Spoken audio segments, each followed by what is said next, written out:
Well, hello, boys and girls. Welcome to When I Feel Like It O'Clock again, just after rum o'clock. Um, I've been promising you I was going to do a top 10 coaches in the league video. And um, the reason why it's been delayed, of course, I had to get into some serious meditation, spend several hours in bubbly Nutella, and really going over this in my mind and my thoughts and letting it just dig deep into my soul so I can bring you this fine programming. Anyways, I should probably get to it really quick. Oh, by the way, this is my Pilates outfit I'm going to my Pilates today. But before I do, I figure I might as well do this video today. Um, I'm just going to do the from 10 to 6 today. And I'll do a new video for the top 5, which I'm sure will be riveting. You are going to be on the edge of your seats, boys and girls. Get out your pencils and your journals. You're going to need them. You're going to need them for this. Let's get to my first one is going to be controversial. I know it is. I'm going to get ribbed for it for sure. Not just because he's doing so well in the playoffs right now. I've been a massive fan of this guy since he was in Tampa Bay, and I thought it was just tragic that Yzerman let him go, although he brought in a very good guy to replace him. Um, I just love Guy Boucher. I think he is going to be one of the best of all time. I can't put him up higher than 10 because it's a very small amount of games. I think he's got 141 wins and 107 losses, which isn't bad, but it's not really, when you look at the top 10. There's a lot of people that have a lot more wins than he does. I don't just go on wins and losses though. I go by watching what coaches do. I believe I have enough knowledge in the game to see that they can change things up. They can be innovative, and they can get the best out of their players. And Guy Boucher is probably right on the top of all of that. He's an absolute genius of a coach. And you're going to see that in the next few years with Ottawa, as you're seeing in the playoffs right now. My number 9 is Ken Hitchcock. And Ken Hitchcock has 1,454 wins in the league. He has more wins than a lot of the people I have above him. I think Ken Hitchcock is probably, maybe out of all the coaches, the best strategist, whichever way you say it, of all of them. He does have several weaknesses, though, and some that he has got better at, but he hasn't really overcome. The main thing being his able to connect with players, and he's a perfectionist. So much so, I've heard several times people say that he even annoys the office staff. Like, he needs everything perfect the way he wants it. And that really annoys players. However, he does seem to be able to get people on board to do it. He won a cup with Dallas, and I believe he won 2 actually. And in doing so, when he was with Dallas, the amazing thing he did, he had this system of pushing everything to the outside and killing people on the boards, which he did because he had a team to do that, but he did it really, really well. And people listened to him. However, he ended up grading on his players over time being released. And he went to Philly and couldn't even get the ball rolling there. They were annoyed with him so fast.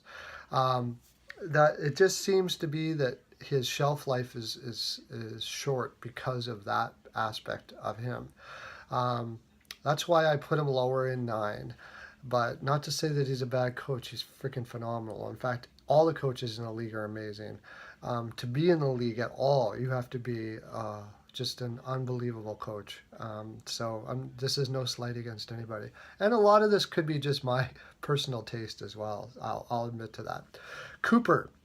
John Cooper, I love him because he is a throwback. Not really a throwback, but he's one of the few coaches that could be just the most laid-back guy you're ever going to meet. Roger Nielsen was my fave all time, and that was one of the reasons why. He was one of the most laid-back coaches you were going to find. And he does so, he connects with his players, opposite of Hitchcock. He's a good strategist. He's good at systems, but not to the level of Hitchcock. But his player communication and everything like that is off the charts. He is freaking phenomenal. The way he deals with the media, everything is very professional, very relaxed. And one day he's going to win a cup for Tampa Bay. He's going to help them win a cup, but he hasn't yet. So I put him at 8. I put him in, what did I do there? 10, 9, 8. 8, right?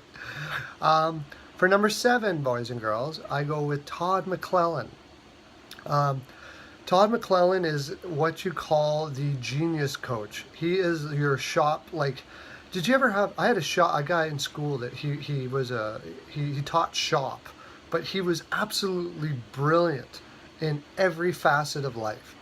McClellan reminds me of that. He's like the blue collar guy who happens to be a welder, but he's absolutely brilliant at everything else.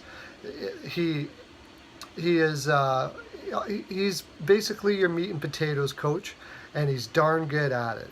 He's able to get the best out of his players. He can play so many different systems, it seems. He's able to work with what he's been giving very, very well. I'm not putting him at number 7 because he hasn't won a cup. I think he's one of those jack of all trades that does everything really well, but I wouldn't say he's exceptional at any one particular thing.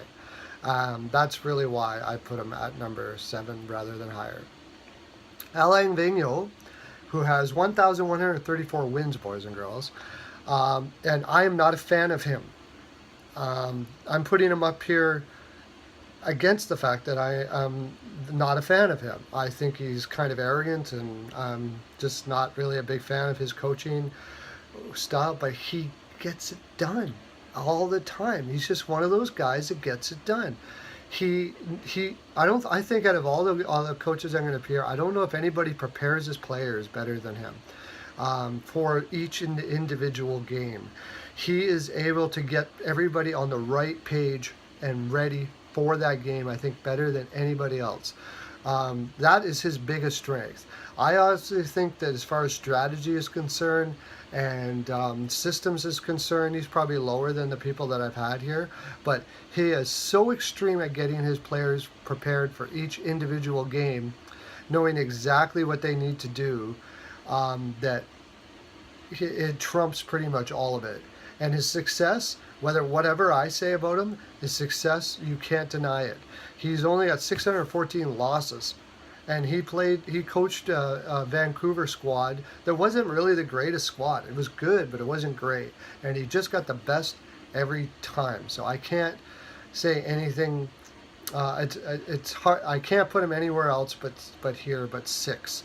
So that's my bottom 5. Be sure to write me with all your reasons why I'm an idiot, because I'm sure you get lots of them. even just from my wife alone. Unbelievable. Stay well, Lou, boys and girls.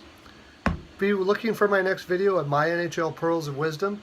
Hit the subscribe button. The more of those subscribes I get, the higher I get up on the YouTube in list, and they start showing my videos to more people, and I can get bigger. And I might even get like editing stuff or learn how to do it, and new like Fandangle equipment and all that stuff like that. You never know. I just might get stuff like that if I can get off my butt long enough to get out of the basement to go buy it.